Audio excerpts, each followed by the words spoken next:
Hello friends, welcome to my YouTube channel. Thanks for watching this video. Exercise 9.5 से question number 4 का 7th part करेंगे। First expression है M square minus N square M का whole square plus 2m³ N square. ये आपको simplify करके देना है। सिंप्लीफाई करने का मतलब ये है इस एक्सप्रेशन को सोल्व करके उसमें ये वाला हिस्सा आपको ऐड करना है।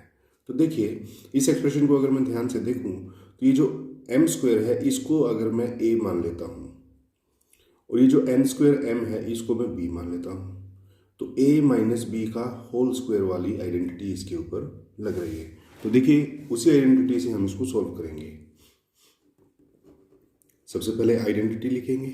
आइडेंटिटी है हमारी ए माइनस बी का होल स्क्वायर, और ये ओपन होके क्या बन जाता है, A square plus B square minus 2ab। Clear? तो देखिए, ए है हमारा, यहाँ लिख भी देता हूं मैं, ए है हमारा एम स्क्वायर और बी है हमारा एन स्क्वायर एम। क्लियर? ये दोनों ही टर्म है बी। अच्छा, अब देखिए इसको हम सॉल्व करेंगे। ए स्क्वायर, ए है हमारा एम स्क्वायर, तो यानी एम स्क्वायर का स्क्वायर प्लस बी स्क्वायर, तो बी है मेरा एन स्क्वायर एम का स्क्वायर, है ना, माइनस की जगह माइनस, 2 की जगह 2, ए की जगह m square multiply by b की जगह एन स्क्वायर एम। इस तरह से अब हम क्या करेंगे, अब हम इसको सॉल्व कर देंगे। देखिए, एम स्क्वायर को स्क्वायर करोगे तो हमारा क्या बन जाएगा, m square into m square.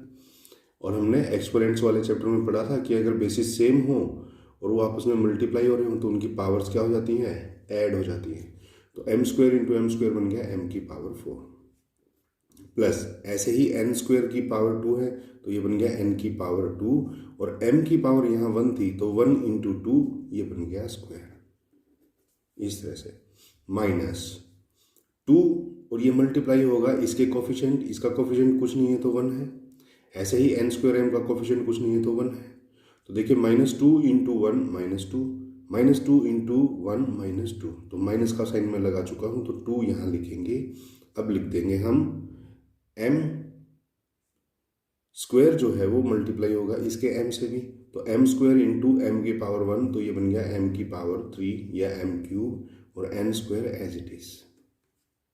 ठीक है, अब देखिए साथ में ये जो एक्सप्रेशन थी ये हम अब इसके साथ एज इट इज लिखते हुए चले जाएंगे, क्योंकि ये भी तो ऐड करनी है ना हमको लास्ट में। तो बस प्लस 2m³ एन स्क्वायर।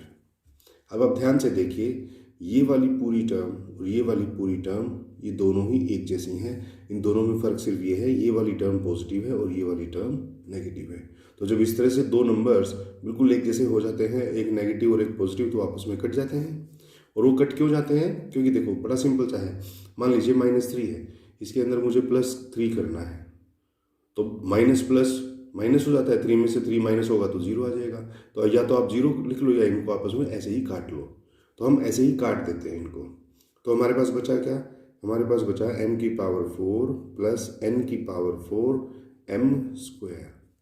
बस यही आपका फाइनल आंसर है, क्योंकि ये एक सिंगल ऐसी दो टर्म्स ऐसी हैं जो आपस में मैच नहीं करती और इनका आगे और सिंप्लीफिकेशन नहीं हो सकता।